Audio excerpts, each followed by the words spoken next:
안녕하세요. 이은호입니다. 저는 이문해우라는 인문협동조합에서 아카데미 원장을 맡고 있고요. 다양한 분야의 인문학 이야기들을 강의로 기획하고 있습니다. 오늘이 이제 5번째 강의인데요.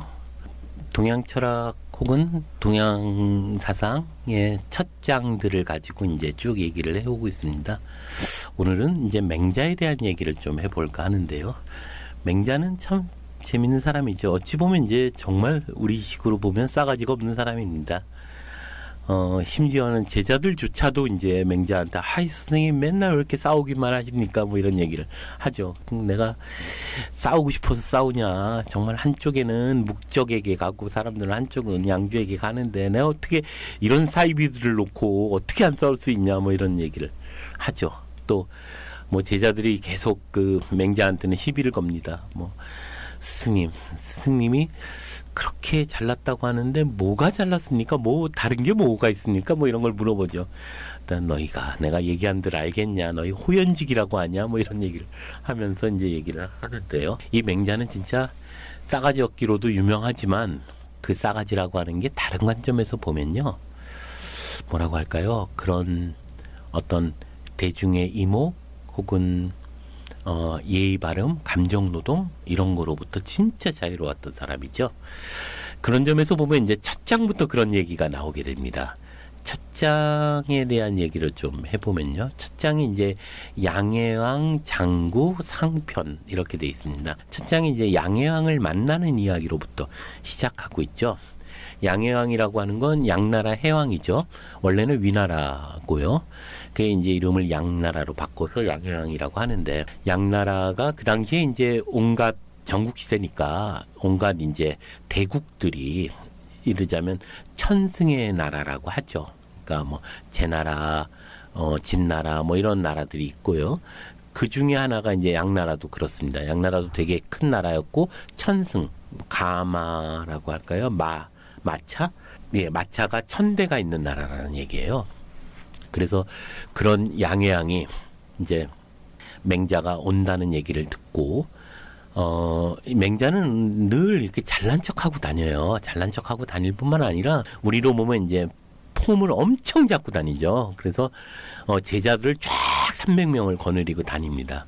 그랬더니 양나라 해왕이 이제 그 300명에게 모두에게 월급을 줍니다. 노급을 주고 300명에게 다 지위를 줍니다. 그리고 나서 이제 내가 이쯤 해줬으면 맹자가 뭘 해주겠지? 이런 생각을 가지고 이제 맹자에게 와가지고 얘기하는 거죠.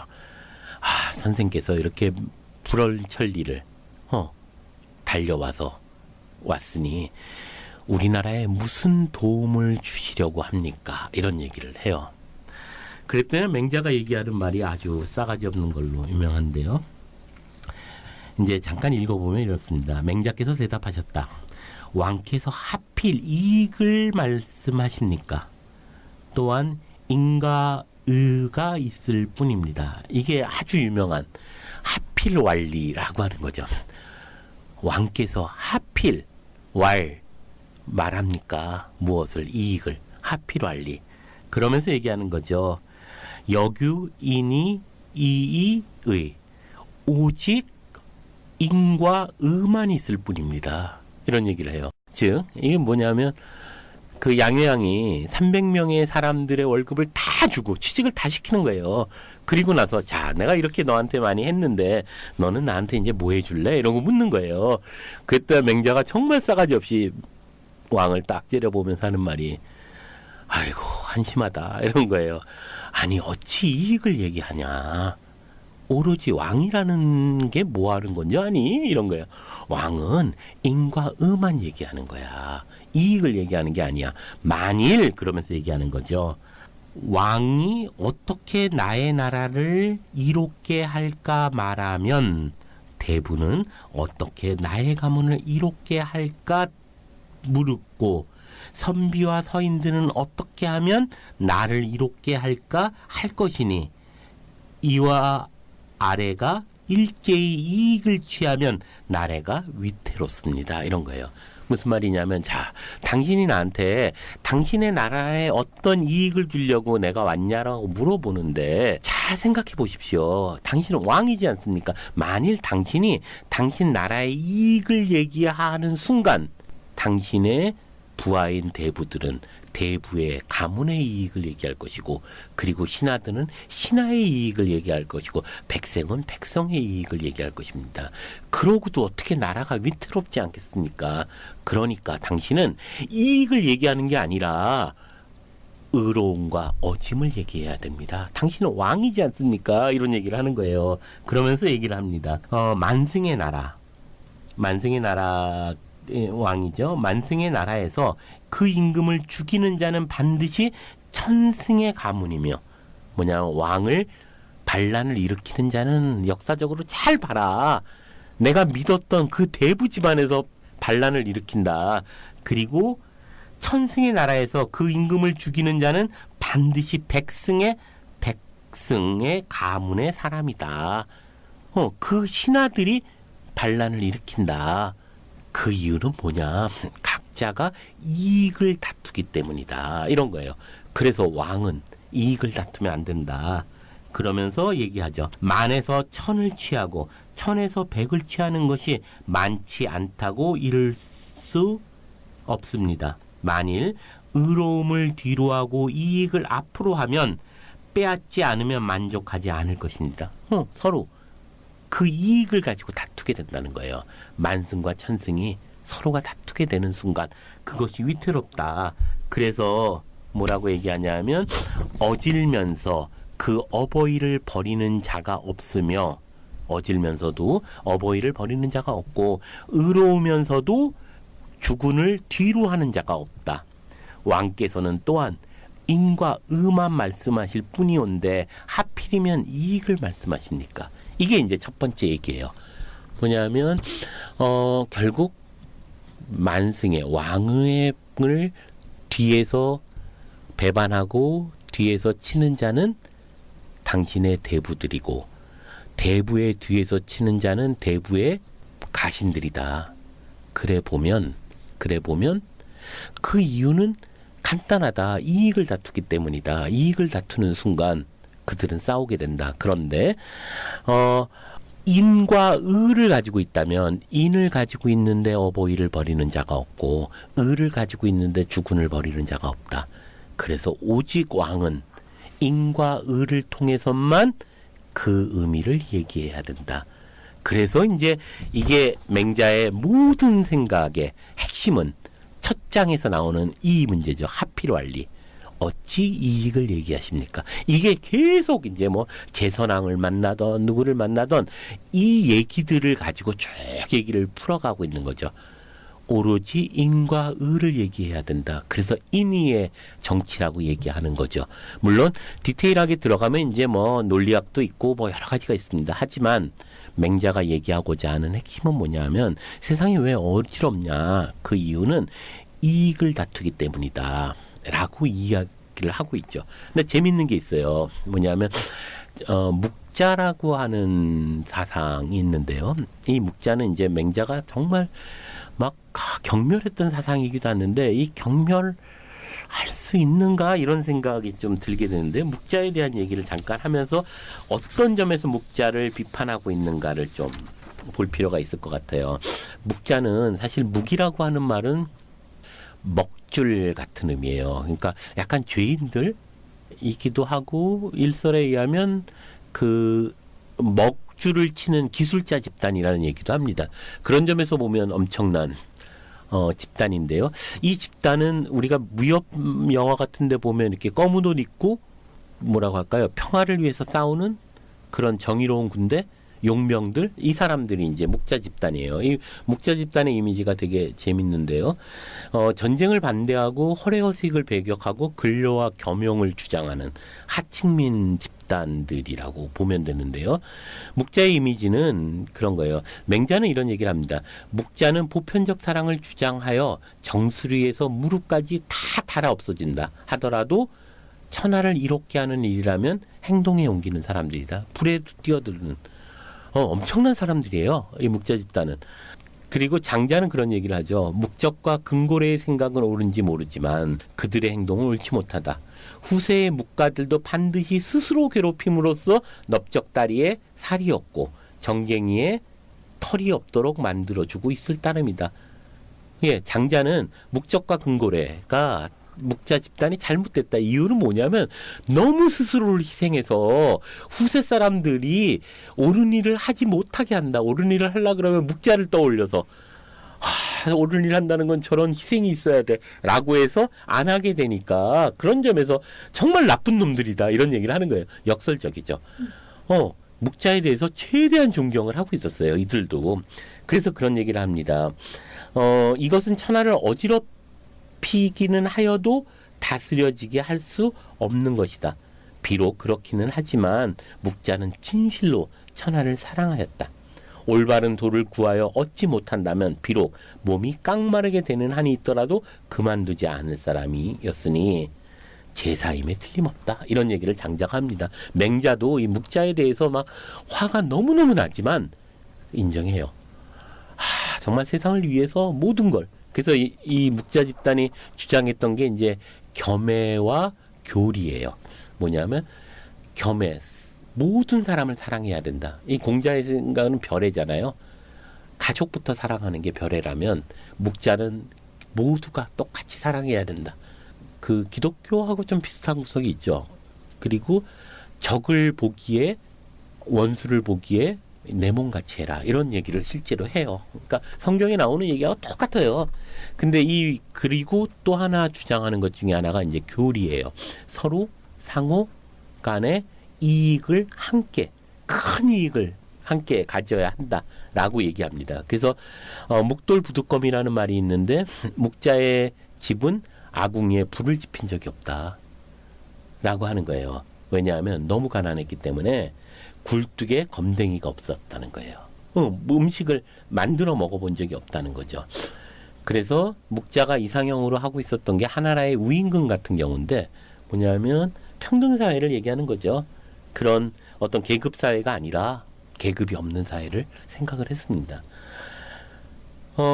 그래서 묵자는 뭐라고 할까요? 그런 실천궁행을 하는데 목숨을 버리면서 실천궁행을 해요.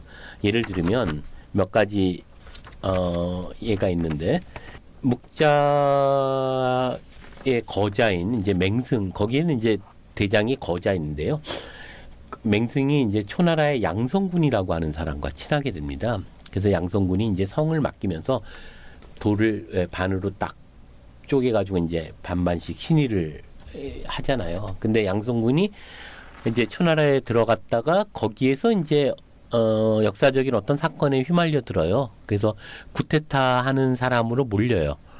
그리고 이제 양성군이 도망갑니다. 그랬더니만 양성군의 그 성을 접수하기 위해서 초나라에 엄청난 군대가 몰려와요. 그런데 180명의 묵자 집단이 그 성을 지키고 있는 거죠. 그랬더니만 제자가 얘기를 합니다. 스승님, 이거 개죽음입니다. 왜 우리가 이걸 죽어야 합니까? 그리고 묵자 집단 이제 사라집니다. 이렇게 되면 더 이상 어떻게 묵자 집단의 명백을 유지하려고 합니까? 그래서 도망갑시다. 이런 얘기를 해요. 그랬더니만 이제 그 맹승이라는 거자가 아니다. 나는 만일 우리가 지금 도망간다면 앞으로 의로인을 하려고 할 때 아무도 묵자 집단을 찾지 않을 것이고 아무도 스승을 찾을 때 묵자 집단을 찾지 않을 것이다.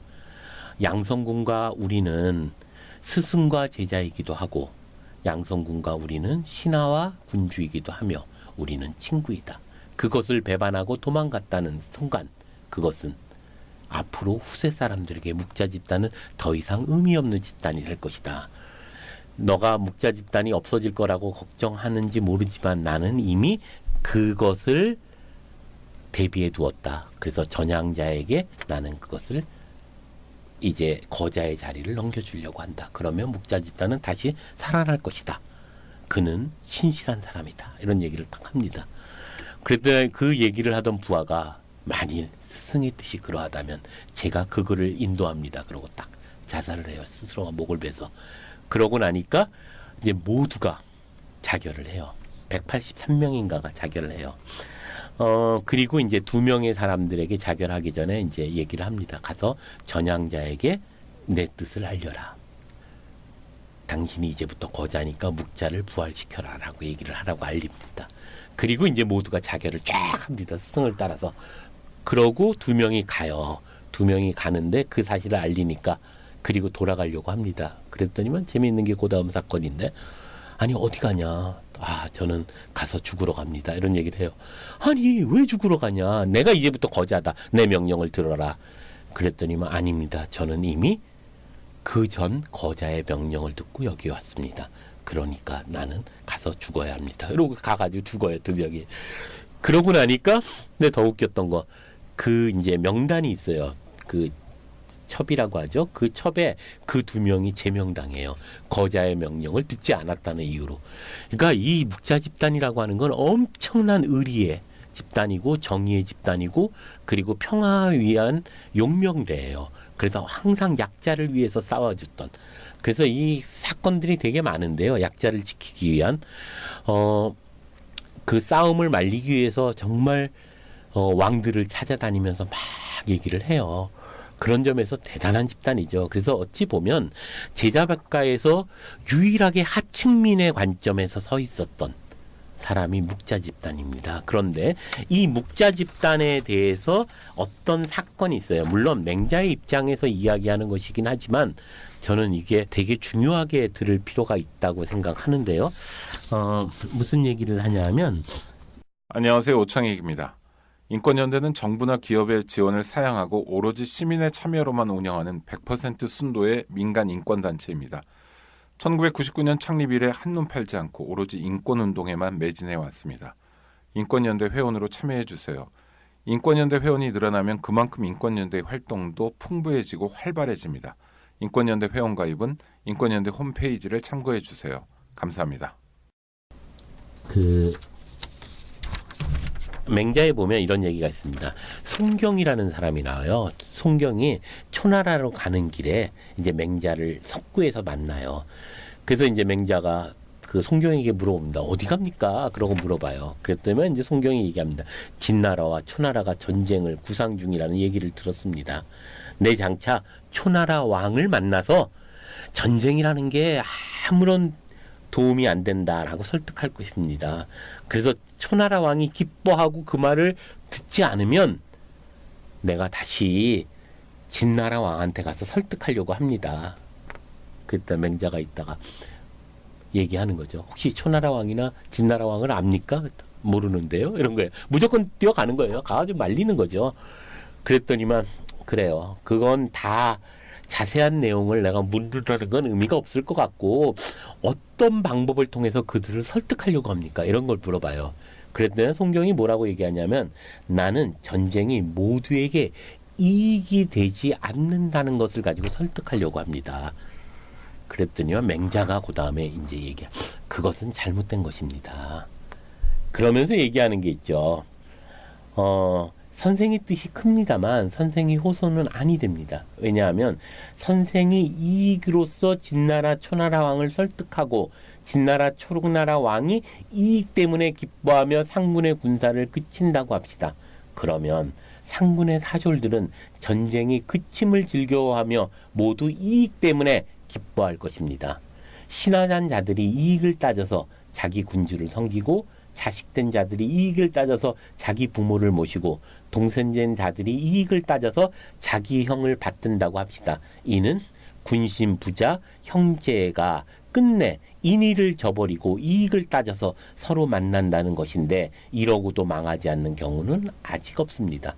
선생이 인의로서 진나라와 초나라 왕을 설득하고 진나라와 초나라 왕이 인의 때문에 기뻐하여 상군의 군사를 그친다고 합시다. 그러면 상군의 사졸들은 전쟁이 그침을 즐거워하며 모두 인의 때문에 기뻐할 것입니다. 이게 이제 맹자가 그 묵자에게 비판하려고 했던 핵심적인 문제예요. 뭐냐면 묵자 그래 너 정말 위대하다는 거 잘 알아. 그리고 너 목숨을 다 걸고 하는 거 알아. 하지만 분명하게 한 가지는 지적하자. 너가 그렇게 하는 것의 핵심은 이익의 문제다. 그러나 이익 때문에 무엇인가를 하고 혹은 이익 때문에 무엇인가를 하지 않는다고 할 때 그 이익 때문에 하고 안 하고가 결정되는 그것에 대해서 우리는 주목해야 된다.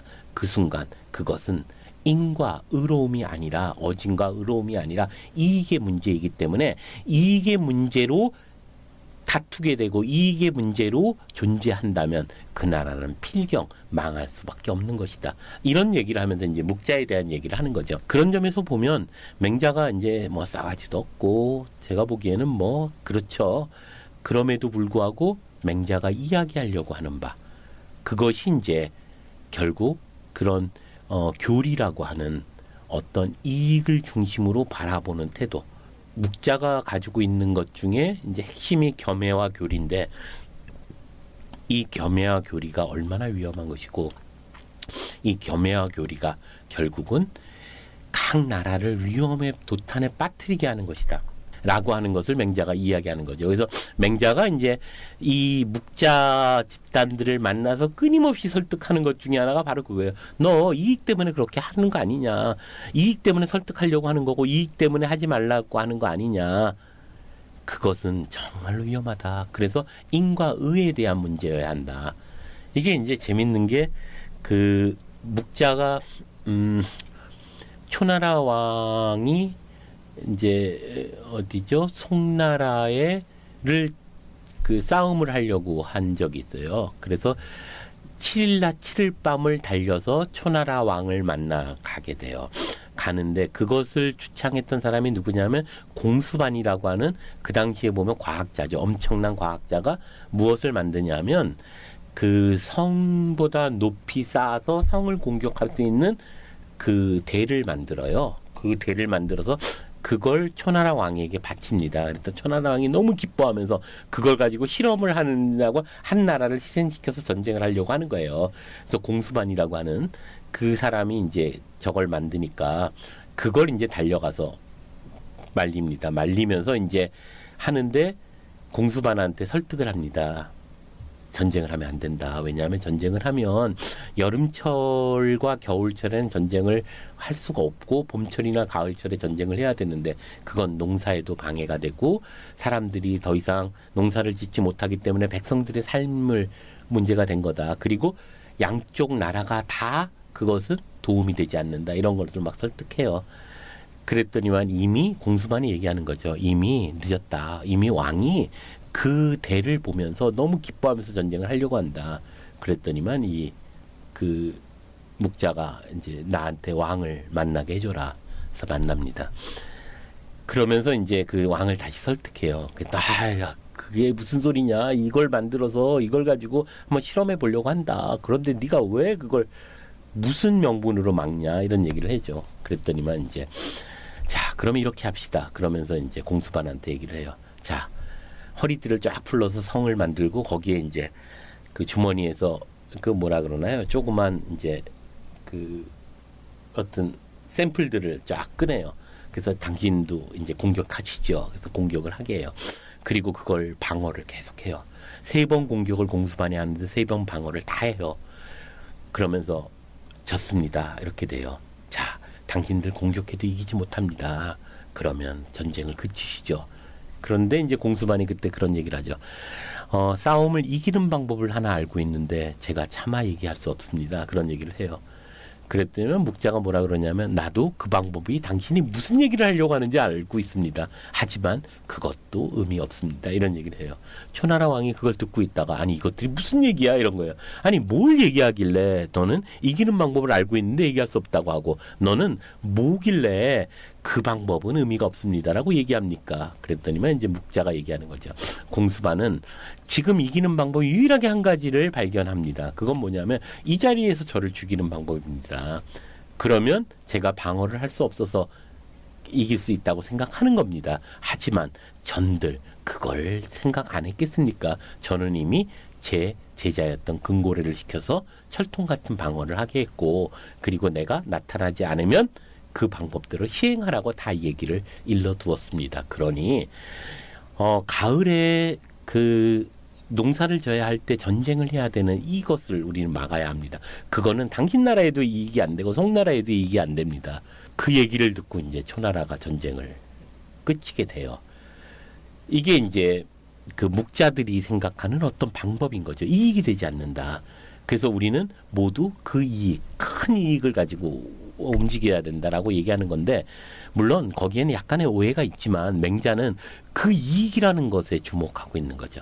이익을 가지고 자꾸 얘기를 하는 순간 신하들은 신하의 이익을 가지고 얘기할 거고 왕은 왕의 이익을 가지고 얘기할 것이다.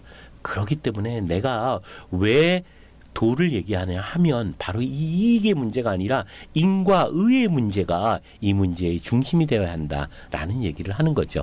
그런 점에서 보면 맹자를 읽을 때 저는 그 하필왈리라고 하는 관점에서 맹자가 갖고 있는 호연지기가 어떤 것이었는가, 꾸준히 그 세상과 자신의 가치, 올바름이 쌓여서 한 번의 의로움이 아니라 그것이 쌓여서 꽉꽉 뭉쳐있는 그 기운, 이것이 무엇인지를 가지고 한번 읽어본다면 맹자는 정말 재미있는 것들이라고 생각을 하고요.